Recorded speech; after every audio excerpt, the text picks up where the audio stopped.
Assalamualaikum warahmatullahi wabarakatuh. Berikut video yang sudah lama tersimpan baru diunggah mengenai penggantian R22 ke 134 dan bagaimana zat flusing yang bagus serta bagaimana antisipasi sebab terjadinya kebakaran oleh hidrokarbon. Selamat menonton. Sambil kita membaca tekanan. Kalau nggak tahu kalau tekanan 60 itu berapa derajat karena freonnya beda, ya baca itu. Gitu. Whatever ini refrigerannya. Kalau untuk AC dan itu. Nah, ada AC pakai R134 nggak? AC window atau split yang R134 ada nggak? Udah ada. Hah? Belum ada. Apa? Belum nemu. Secara resmi nggak ada. Secara resmi nggak ada. Yang pakai R134 biasanya di mana? Mobil Mobil. AC mobil kerjanya sama nggak dengan AC ruang?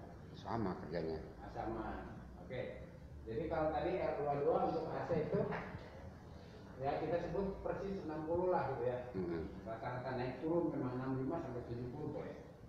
Kalau pakai AC tersebut saya ganti dengan R134. Nah, harus berapa tekanannya? 30 sampai 35. Alasannya? Alasannya ngikutin itu tadi. Oke. Nah, ternyata kalau R134 daerah 0 derajatnya itu di 30 PSI. Nah, jadi kalau mau hemat AC-nya yang tadinya 22, ya udah ganti R134. Kasihnya jangan 60, 30. Kenapa saya jelaskan ini? Ada orang posting bikin marah saya sebetulnya, tapi saya biarin aja. Diisi pakai LPG kan?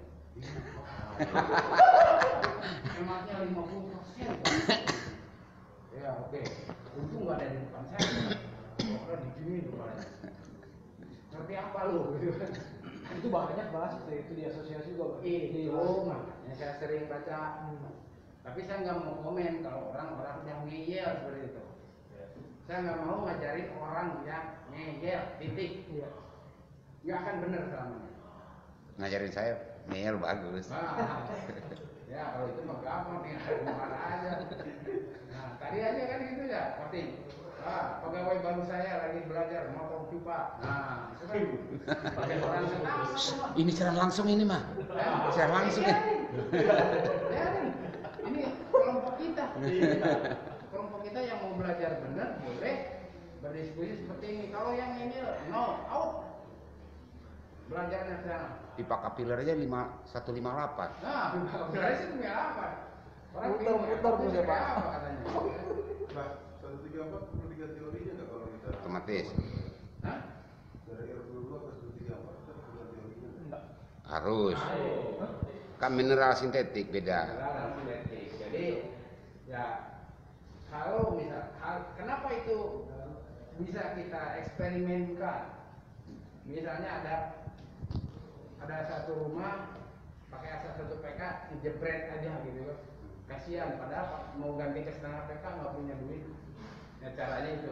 Tapi harus dibongkar dulu, olinya dibuang dulu. Kapasitas pendinginan bagaimana, Pak? Turun lah setengahnya. Kapasitas turun Jadi setengah. setengah PK kan dililit 2 ampere doang. Tadinya 4 ampere jadi 2 ampere doang kayak di tempat. Maksudnya dingin yang dicapai, Pak? Jangan dicapai ya turun setengahnya. Tadinya cepat dingin jadi lambat dingin lah. Kapasitasnya jadi yang tadinya 9.000 BTU jadi 4.400. Jadi Berarti secara ekonomis rugi dong dia. kalau alasannya listriknya nggak kuat nggak rugi, tetap ada dingin dikit. Bukan itu doang. Tapi secara Harganya turun, tapi lama dinginnya. Iya. jadi artinya nggak ada alasan sih kalau kita ganti jadi 134. Karena kasus seperti itu mungkin atau Anda tukarkan tadinya 1 PK tukar setengah PK sama aja lah. Ada juga Pak, itu karena persyaratan apa itu dulu perusahaan dia berganti ke 134 karena apa? Ya boleh-boleh aja asal dia mau menerima jadi kurang Tapi kan biayanya mahal. Ganti oli, lo buang, hubungannya juga harus kelasannya dibuka. Itu berapa? Sebenarnya kalau kita buat itu misalnya kasih kompresor sudah mulai bermasalah baru bisa yang lebih cocok gitu Pak. Kompresor bermasalah sebetulnya tidak bisa diapa-apain ketika udah valve discharge-nya udah bocor ya tetap saja Tenaga nggak ada. nggak Kompresi ya dia. kompresi masalahnya akan balik panas. Betul. Hidrokarbon masih bisa mungkin Pak. Kalau dari R22 ke hidrokarbon bukan karena kompresornya masalah, nggak apa-apa. Tapi ya harus ingat juga, kita boleh retrofit ya dari freon ke hidrokarbon kayak mana. Tapi ingat, periksa dulu sistemnya. Apakah ada bekas ganti kompresor? Kelihatan dari cara ngelasnya. Iya. Periksa olinya. Ketika dipolarin dulu dikit kan oli udah kelihatan kuning. Ya harus masih kuning. Kalau yang udah hitam jangan mau titik. Alasannya, semua tahu bahwa hidrokarbon itu adalah solvent, pembersih, mengganti peluru sebelah misalnya, ya. Nah, saya sudah utarakan tadi dari mulai aspal sebetulnya sampai metan ke hidrokarbon. Kalau aspal malah mengotori karena dia memang mentah, tapi kalau gas mulai yang cair itu kalau kita bekas tanam oli pakai solar masih bisa bersih, tapi plus sabun, pakai minyak tanah juga bersih. Artinya dia melarutkan kotoran. Ya. Termasuk hidrokarbon ini yang berbentuk gas. Jadi penggantinya flashing yang biasanya pakai R11 itu boleh pakai yang udah ada bertekanan itu berarti pakai butan, tapi jangan yang bau. Karena yang bau itu campuran. Itu yang itu H2S. Nah, H2S tinggal pakai O yang 4. Wah, ini semua logam hancur. Yang bau itu H2S, tapi tidak sekuat yang ditambah O4. Oksidator kuat. Air aki ini adalah air aki. Kalau dituang ke tembok, ke tanah, ke tangan kita juga bolong. Nah itu boleh. Atau ya kalau mau pakai sejenis thinner, gunakanlah namanya wash thinner. Ada wash bensin, wash thinner belinya di toko cat. Biasanya dipakai sebelum logam ini plat ini dicat, setelah di amplas mungkin di amplas ada oli, nah dicuci pakai wash thinner. Wash thinner itu lebih murah daripada thinner ND, laba-laba dan lain sebagainya. Lebih murah. Nah itu boleh dipakai flashing. Asal caranya tahu. Bagaimana supaya wash thinner yang tidak bertekanan bisa masuk? Masukin dulu ke misalkan tabung freon, Vakum dulu. divakum dulu, disedot, isi sama freon, dorongkan. Atau nitrogen. Pakai nitrogen boleh, pakai freon boleh, sama. Tapi freonnya jangan yang kotor ya, tapi pakai nitrogen supaya terus. Tapi jangan lakukan itu di ruangan. Apalagi kalau harus plastik 1 kilo gitu kan, isinya harus di luar terbuka. Karena hidrokarbon ini permeable. Kalau ditangani dengan benar, itu sebetulnya nggak masalah. Seperti tadi, hitungnya gimana? Ini asal 1 PK, ya. 1 PK tadi berapa? 1 kilo ya? 4 kilo kurang lebih. Nah, kalau pakai hidrokarbon 400 gram, ya, 400 gram. Apabila dia bocor ke ruangan ini, terus ada yang bakar korek atau gimana, nyala nggak ruangan ini? Enggak. Hah? Alasannya apa? Enggak cukup. Enggak mencukupi. Nah, hidrokarbon itu mempunyai Hidrokarbon segitiga L, EL, low, LFL. Saya pakai flammable, low flammability limit, batas terendah dia bisa terbakar, yaitu 2%. 2%. Dan UFL atau HFL, upper UFL, batas tertingginya adalah 10%, dibulatkan aja, sebetulnya 9. Artinya begini, bagaimana menghitungnya? 2%. 2% itu kita bandingkan dengan ini 1 meter kubik. 1 meter kubik ruangan. 1 meter kubik ruangan itu berat udaranya berapa kilo? Ada yang tahu nggak? Ya? Nggak tahu ya. Nimbang angin. Hah? Angin ditimbang. Iya. Oksigen 1 tabung berapa kilogram?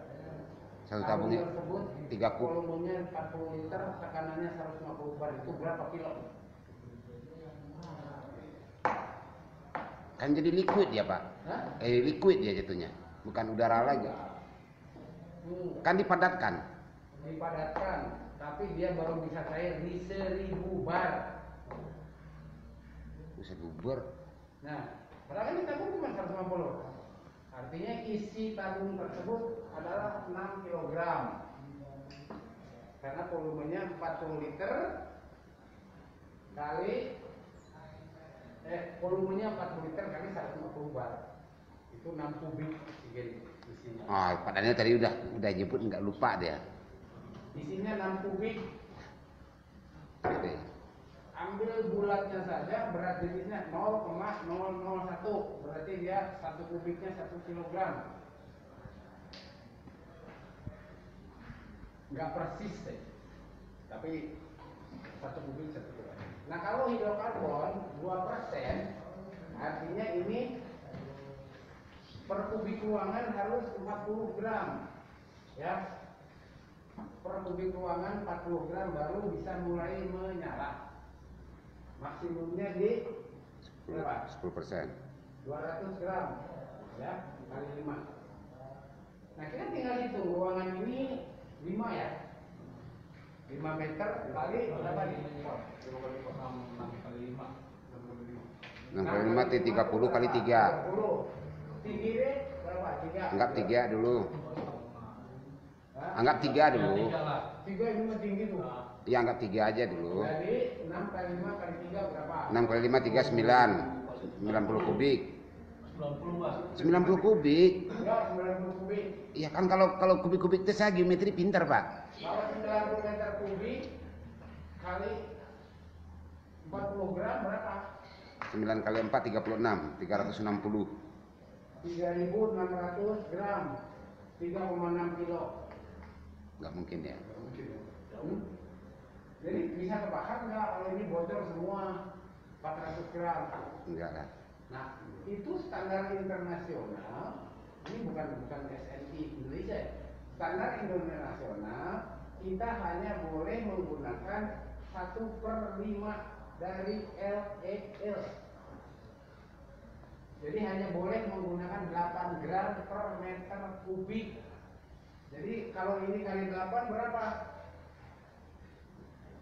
720 gram. Ya. Padahal isinya cuma 400. Masih jauh di bawah izin. Izinnya 720 gram, padahal kita isinya cuma 400. Kenapa standar internasional hanya boleh membolehkan 20% dari RR? Supaya tidak terjadi yang tidak diinginkan. Karena kalau dipas-paskan, boleh lah ini diisi seberapa? 5 kali ini 720 gram. Ini ada juga tanya di Ada belakang. yang boleh katanya asal di bawah 3,6 kilo boleh 1 kilo berarti diisi. Nah, masalah boleh dan tidaknya itu aturan mana yang dipakai? Aturan sendiri, aturan internasional atau SNI? SNI boleh menggunakan 0,5 kali ini. Kali mana ya lupa?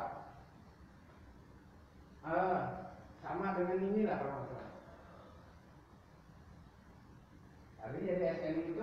lebih longgar. Kalau di sini hanya boleh 400 gram, yang ini boleh di 720 kalau nggak salah begitu dulu. Yang bikin saya juga sih lupa. Bikin sendiri lupa. Itu kan untuk flammable ya Pak? Ya. Kalau untuk pengaruh manusia gitu. Apa? Pengaruh manusianya kepada flammable-nya. Ada pernyataan kalau training dulu ada ininya. Kalau freon bocor ke ruangan ini dan ada manusia, itu bahayanya 10 kali lipat dibanding kalau pakai hidrokarbon. Artinya ketika hidrokarbon lebih aman terhadap kesehatan, ya, bukan karena flammable-nya. Kalau terhirup, hidrokarbon terhirup 10 kali lipat lebih dari freon lebih aman. Karena hidrokarbon tidak punya reaksi dengan logam ataupun ini. Terus tubuh Anda terdiri dari apa? Yang biasa dari kulit. Tubuh manusia binatang isinya apa? Cairan. Cairan apa? Anda makanannya apa? Karbohidrat. Minumnya apa? Air. Air itu apa? Hidrogen, oksigen. Karbohidrat itu karbon. Tubuh Anda sendiri adalah hidrokarbon. Kalau mau bukti Anda bisa bakar dan menyala, pasti itu karena hidrokarbon. Jangan gitu dong Pak, sadis banget udah dibakar. Lemak kita adalah hidrokarbon. Makanya dia aman. Kenapa HCFC saja itu? Karena dia adalah unsur kimia yang tadinya sangat keras. Klorin, klor. Saya pernah mabuk di ruangan freon. Nah, Pernah mabuk. di ruangan amoniak Anda pingsan. Puyeng, benar puyeng. Puyeng, saya buang freon. Oksigennya terbusir, gitu kan? Kadang reaksinya dia pas kita lepas manipul aja kan. Ya masih mending mabuk di ruangan freon, mabuk di ruangan amoniak, pingsan Anda. Amoniak tuh lewat aja sebentar, set. Hati-hati Pak, jatuh ntar. Nah. Nih langsung ini. Break makan malam dulu. Boleh. Ya dibawalah ke sini kan. Iya, break makan malam dulu penonton. Ntar sambung lagi ya. Atas saja bisa. Di atas.